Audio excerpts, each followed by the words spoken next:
difficile de savoir ce qui s'est vraiment passé lors de cette attaque. La région du Xinjiang, majoritairement peuplée par les Ouïghours, ces musulmans turcophones, est complètement verrouillée à la presse et aux caméras.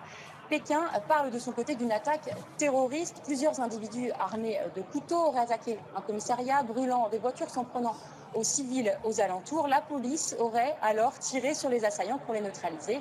Et la presse étatique parle de plusieurs dizaines de morts. Et pour Pékin, pas de doute possible, il s'agit d'une attaque terroriste préméditée attribuée aux séparatistes ouïghours. Version largement contestée par la communauté ouïghour internationale. Le Congrès mondial ouïghour, une organisation basée en Allemagne, parle d'affrontement et non pas de terrorisme.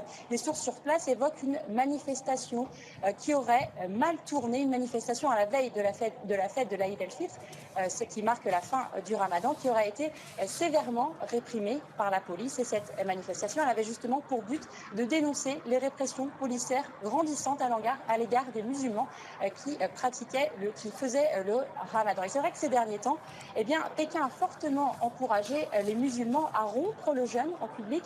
Les fonctionnaires ou les étudiants de la province se sont vus, par exemple, interdire de pratiquer le Ramadan cette année. La Chine parle de son côté, elle, d'une lutte contre le terrorisme après une série de nombreuses attaques attribuées aux séparatistes ouïghours. On se souvient en octobre dernier de cette attaque à la voiture piégée à Tiananmen qui avait fait 5 morts.